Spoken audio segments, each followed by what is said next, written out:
All right, Magic the Gathering fans, welcome to our first episode of Command Center. That's right, people. We play EDH, Ever Drawing Hate. Sure. All right. So if you're new to the channel, what we do in this show, we want to put our commanders front and center. Those commanders that we love playing with. Those commanders that other people may hate. We talk about the rudest of the rude, the grittiest of the gritty. I'm talking about commanders that make you want to take us outside for a round or two. All right, let's get things started. So, of course, Dominaria is coming. And that plane brings back so much nostalgia, so much history. So much Teferi. I mean, I love Teferi. I can't wait to do an episode about Teferi. I would love an episode called A Pimp Named Teferi. You gotta say the whole thing. You gotta say the whole thing like a Tribe Called Quest. All right, so as I was saying, Dominaria brings so much history, so much nostalgia. It really brings the fun back into Magic. So that's really why we did this show, to explain why we love playing Commander or EDH so much. And to really just elaborate on this, we just want to talk about some of the commanders that we love playing even to this day. So who we featuring today? Today we're gonna start off with my favorite, maybe not yours, but my favorite, Kagemaro, First to Suffer. Now, if you don't know, that's his name. That is his name. Jesus Christ. It's a lot. It's almost like a pimp named Slipback. No. In all honesty, I played against this deck, and I have pulled a knife out at least twice while playing against this. It will draw that kind of hate. It got a little personal, but we work things out in a diplomatic way. Tell him what he does. Kagemaro, First to Suffer, costs 3 black and another black. It's a demon spirit. Now it has a lot in its keyword text. No. Get to the nit and the grit. All right, this is what it does. First of all, its power and toughness is equal to the number of cards in your hand. Okay, so we have a commander whose power and toughness varies. That doesn't sound too good so far. No. Get over the pleasantries. Tell you what he really does. All right, this is where everyone looks twice at the card. Pay a black, you sacrifice Kagemaro.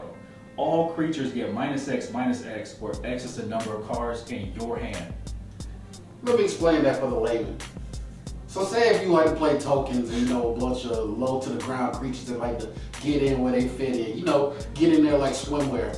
Kagemaro says, no. You take those tokens, you find the nearest trash can, and you wipe your behind with it. Then you throw it away. Yeah, so Kagemaro pretty much is just an instant board wipe. Or 5, the first time you cast it, of course. So a lot of people may be thinking, man, you gotta sacrifice Kagemaro, you gotta sacrifice your commander just to do his best ability. You would think that would suck, but wait, there's even more. You are playing mono black. Why send your commander back to the command zone? You know what mono black is? That's right, mono black, you have plenty of resurrection to bring cards either back to the battlefield or back to your hand. We're gonna touch on some of those things. So go ahead and touch on what you got first. All right, so this is not an actual deck tech, but I do want to talk about some of the major cards that I use in this deck, which makes it fun. All right, we're gonna start off with some creatures. Hold on, let me skip you right quick. Let me jump ahead of the curve right to this hussy right here. Necrotic Ooze. Now, if you don't know what this is, first of all, find a corner and sit in, because this is one of the most devastating cards in the game. Tell them why. All right, I love playing Necrotic Ooze because, first of all, it fits in a lot of decks. So especially this deck, this becomes your second commander. If your commander is in the graveyard, all you have to do is put Necrotic Ooze on the board, and its special abilities are, as long as Necrotic Ooze is on a battlefield, it has all the activated abilities of all creatures in all graveyards. It just became Kagemaro. Now, let me put it like this. In the definition of Magic, in mono black, Necrotic Ooze is the cheese on a sandwich. It goes with everything. That's right, pretty much. So even your opponent's activated ability creatures in their graveyards, Necrotic Ooze can do it as well. And this deck actually comes with a number of creatures that have their own activated abilities, and Necrotic Ooze just becomes all of them in There My Grave. What else you got for us? All right, so a card that you may think is actually kind of bad, Hunted Horror for black and a black. It's a 7/7 trample, but it has the downside of giving your opponents 2 3/3 green centaur creature tokens with protection from black. Now, why would I give my opponents 3/3 creatures with protection from black? That's silly for me. I ain't gonna turn out a gift for nothing. You wanna give me a sapling, you wanna give me a spirit, I'll take it and I'll hit you with it. All right, these tokens may have protection from black, but you know what they don't have protection for? Sacking. That's right. Mm-hmm. Get Kagemaro out, you sack him. I'm pretty sure that Hunted Troll can survive with a toughness of 7. The worst thing you can never eat is a sack lunch, man. I'm talking about all your creatures gone. That's right. So since Kagemaro loves to sack so much, I figured let's not go with another creature called Summoner's Egg. For 4 generic mana, this thing comes into play with an imprint ability. Alright, so that means you remove a card from your hand face down.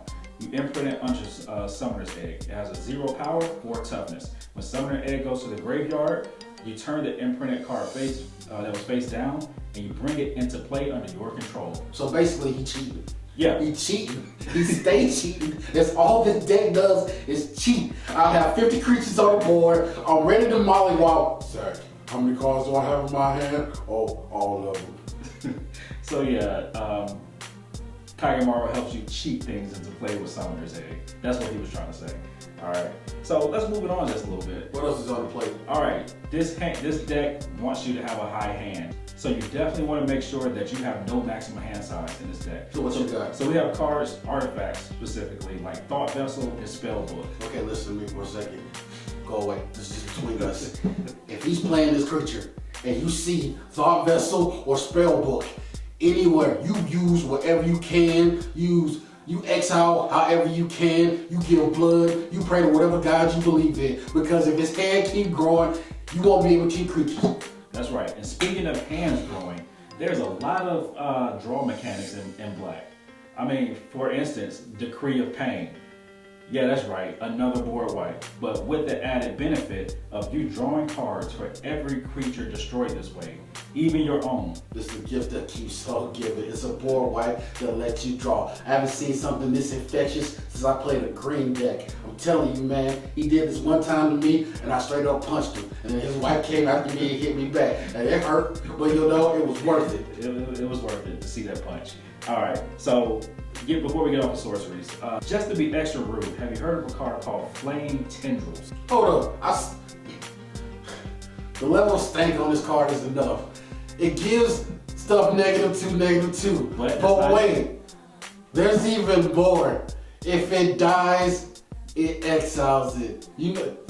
Yep. Ew. I need a baby wipe. I need Purell because I feel gross. That's right. So if there's any Eldrazi, any Avacyn in your way, if they hit the graveyard this turn, bye-bye. Forever. All right. Before we close this out, we want to talk about... There's one card that I'm surprised you keep tap dancing around. What's that? And every time I see this card, I gotta keep bringing it up. Oh, you talking about Sudden Spoiling? Sudden Spoiler. Okay, you have a mother and you play this card. I do. You have a mother and you play this card. This is a lack of faith in humanity. Tell them what this card does. Look, first of all, kids tested, mother approved. All right. Sudden Spoiling is a split second card. Do you know what split second means? Split second means that they cannot play spells that go on the stack before a split second spell, unless it's probably another split second. It means it's faster than fast. It means your instants are so slow they're sorceries. So basically what Sudden Spoiling does is your target opponent's creatures become 0-2 and lose all their abilities until the end. So basically this card says you got nothing. Your game is weak sauce. I'm coming to your house. I'm going to your fridge. What you got to eat? This is the rudest of rude cards. Whenever I see it, best believe tables will be flipped. I'm pretty sure last time I played this, you had an Ulamog on the table, and before you attacked, it became an 0-2 Ulamog. We gonna bring your old stuff? Is that how we roll? No libraries were exiled that turn. Is that how we do things? That was how we did it. Okay. All right, so as I mentioned that when things go to your graveyard, sometimes you want to bring them back, either not to play, but sometimes to your hand. That's why with cards like Death Denied, where you can pay X and 2 black, you can basically bring back all the creatures that went to your graveyard, including your commander, back to your hand, filling it up. Now please be careful with playing cards like Death Denied, because if you play against the wrong person, you will end up on a milk carton. Sometimes people just gotta come up missing. All right, but before we miss you guys, all right, few enchantments I want to talk about. Of course, Leyline of the Void. You know what this does. If it's in your opening hand, you just put it on the board. It's like, hey, yo, we ain't even shuffled our deck yet. I don't care, it's there. Yo, I want to get some juice. When you come back, this Leyline gonna be waiting for you. Tell them what Leyline does. So basically, whenever a creature your opponent controls dies, if it would go to the graveyard, it gets exiled instead. Bye-bye. So, graveyard recursion, ain't no thing but lay line on the board. That's right. It's like, did it die? All right, burn it. All right, one last enchantment I want to talk about. You may not have even heard of this one. This came out a long time ago. It's called Dawn of the Dead. Not the movie. It's a card. All right, for 2 and 3 black mana.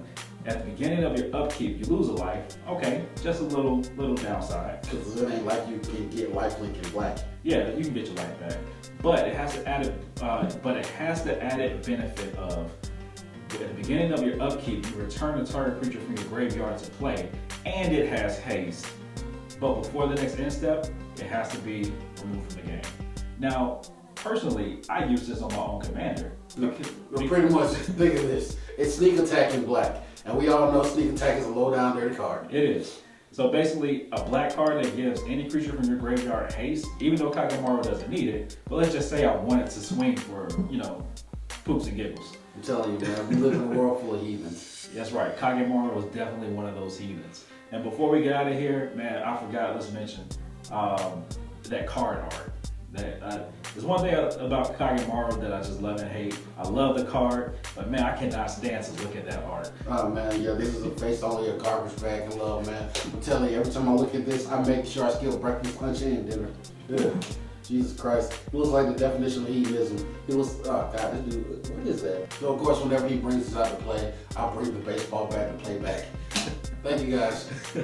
Yeah, thank you guys for tuning into our episode. Man, please let us know if you like what you saw today. Let us know if you even want to see a deck tech on Kagemaro. We'll do a video explaining some of the more just synergistic cards that go with Kagemaro. And if y'all see you in the streets and you want to play Kagemaro against me, 2 things. And one thing I want you to know, I've only been in jail once. That means I got 2 strikes to burn. Let's do it. Please join us back next time. Peace.